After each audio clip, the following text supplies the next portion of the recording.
అధ్యక్ష ఈ రోజు సెంట్రల్ లో నీటి వనరుల గురించి మీటింగ్ పెట్టినప్పుడు ఎంతమంది ఇక్కడ నుంచి పోయారు, ఎవరెవరు పోయారు, ఎప్పుడు సీఎం పోయారు, అది ఒకసారి చెప్పమన్నాను అధ్యక్ష. ఈ రోజు కేంద్రాన్ని ఎందుకు బద్నాం చేస్తున్నారు అధ్యక్ష? ఈ రోజు మోడీ గారితో మీరు సత్సంబంధాలు ఎందుకు పెట్టుకోలేదు? ఈ రోజు యాదాద్రి విషయంలో చిన్నజీయర్ స్వామిని ఎంకరేజ్ చేశారు. ఈ రోజు ఆయన ఎక్కడో ఒకటి కట్టుకుంటే అక్కడ మోడీని పిలిచిండని ఈ రోజు మోడీని పక్కకు పెట్టేసి మోడీతో సంబంధాలు లేకుండా సెంట్రల్ ఫండ్స్ తెచ్చుకోకుండా ఈ రోజు కేంద్రం ఇవ్వడం లేదని బద్నాం చేయడం తప్ప అధ్యక్ష. ఈ రోజు కేంద్రాన్ని దూరం పెట్టింది వీళ్ళు, కేంద్ర ఫండ్స్ ఉపయోగించుకోండి వీళ్ళు. చాలా ఫండ్స్ ఈ రోజు రిటర్న్ పోయినాయి అధ్యక్ష, కేంద్ర ప్రభుత్వ నిధులు. దాని వైఫల్యం పూర్తిగా గత ప్రభుత్వాన్ని నేను చెప్తా ఉన్నాను అధ్యక్ష. దయచేసి ప్రగల్భాలు పలగకండి. ఈ రోజు తెలంగాణ లాభాల బాటలో ఉన్న తెలంగాణను కాంగ్రెస్ పార్టీ మీకు అప్పచెప్పింది. నష్టాల బాటలోకి వెళ్ళి నిరుపేదల జీవితాలు మీరు బాగు చేయలేదు, కేవలం పెద్దవాళ్ళని బాగు చేశారు, పేదోళ్ళని ఎక్కడున్న వాళ్ళని అక్కడ ఉంచారు. ఈ వాస్తవాలను ఒప్పుకోవాల్సిన బాధ్యత మీ మీద ఉందని సందర్భంగా గుర్తు చేస్తా ఉన్నాను అధ్యక్ష. ఏంది అధ్యక్ష ఇట్లా ఇంతమంది మంత్రులు మధ్య మధ్యలో వేస్తే మేము ఎట్లా మాట్లాడగలుగుతాం అధ్యక్ష? వాట్ ఈస్ దిస్ అధ్యక్ష? సరే ఎనీహౌ ఏం చేస్తాం అధ్యక్ష? ప్లీజ్ హరీష్ రావు గారు ప్లీజ్. అధ్యక్ష కానీ మీరు ఈసారి ఇప్పుడు 5 మంత్రులకు అవకాశం ఇస్తారు సార్. మీరు శ్రీధర్ బాబు గారు, ఉత్తమ్ కుమార్ రెడ్డి గారు, పొన్నం ప్రభాకర్ గారు, సీతక్క మన కొండా సురేఖ గారు, జూపల్లి గారు, ఇంతమంది మంత్రులకు ఇచ్చి నన్ను మధ్యలో ఇన్నిసార్లు డిస్టర్బ్ చేసి నా ఫ్లో డిస్టర్బ్ చేసే ఇది ఒక కుట్ర సార్. ఇది కూడా అన్యాయం సార్ ఇది అధ్యక్ష. మా సోదరిమణి సరే ఒక విషయంలో ప్రజలు కూడా చూస్తున్నారు అధ్యక్ష. మా సోదరిమణి సురేఖ గారు ఒక మాట అన్నారు, హాస్పిటల్ ఊరవతలు ఉండాలన్నట, జైలేమో నడి ఊళ్ళు ఉండాలన్నట. ఇది ఏం ప్రేమ అధ్యక్ష? ప్రజలు ఇబ్బంది పడొద్దు, వరంగల్ నడిబొడ్డున ప్రభుత్వ ఆసుపత్రి ఉంటే ప్రజలకు మేలవుతుందని ప్రజల కోసం నడిబొడ్డున మేము ఆసుపత్రి కడితే దాన్ని కూడా మా సోదరిమణి తప్పు పడితే నేను అది వారి విజ్ఞత వదిలేస్తా అధ్యక్ష.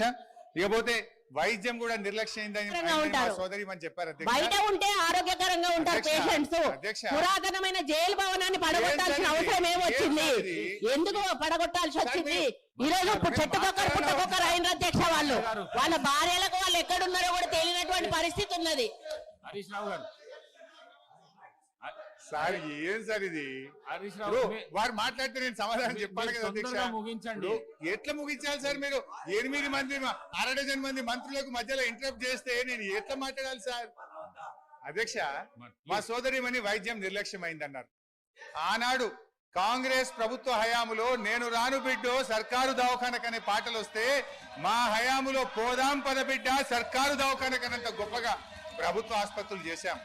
ఆ రోజు ప్రభుత్వ ఆసుపత్రుల్లో డెలివరీలు 30% అయితే ఈ రోజు 78% ప్రభుత్వ ఆసుపత్రుల్లో డెలివరీలు జరుగుతూ ఉన్నాయి. ఇది మా ప్రభుత్వ పనితీరు నిదర్శనం.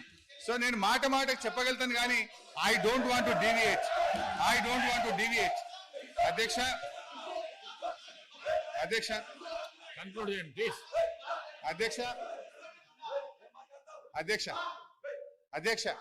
ఈ రాష్ట్రం అనేక గొప్ప విజయాలను కూడా సాధించింది అధ్యక్ష. 2014-15లో 1,30,00,000 ఎకరాలు సాగైతే అధ్యక్ష ఈ సంవత్సరం 2,08,67,000 ఎకరాలు అంటే 59% అదనంగా సాగు సాధించాం అధ్యక్ష. వానకాలంతో పోటీ పడేలా యాసంగి సాగు జరుగుతా ఉంది. పక్క రాష్ట్ర కూలీలు వచ్చి ఇవాళ తెలంగాణలో ఉపాధి పొందుతున్నటువంటి పరిస్థితి అధ్యక్ష. గత సంవత్సరం వరి ఉత్పత్తి 2,58,16,487 మెట్రిక్ టన్నులకు పెరిగింది అధ్యక్ష. పౌర సరఫరాల సంస్థ ద్వారా 2014-15లో 24 లక్షల మెట్రిక్ టన్నుల ధాన్యం సేకరిస్తే 2020-21లో 1,41,00,000 మెట్రిక్ టన్నుల ధాన్యం సేకరించాం అధ్యక్ష.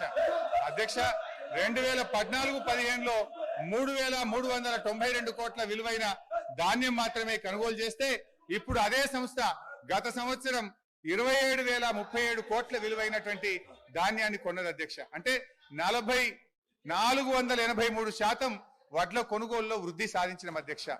9 ఏళ్లలో రైతుల నుంచి 1,34,768 కోట్ల విలువైన ధాన్యాన్ని కొనుగోలు చేసిన అధ్యక్ష. ఇది నిజం కాదా అధ్యక్ష? అన్ని రకాల పంటలు కలిపి మేము అధికారంలోకి వచ్చిన నాడు కోటి మెట్రిక్ టన్నుల పంట దిగుబడి వస్తే ఇవాళ 4 రెట్ల అధ్యక్ష 4 కోట్ల మెట్రిక్ టన్నుల పంట దిగుబడి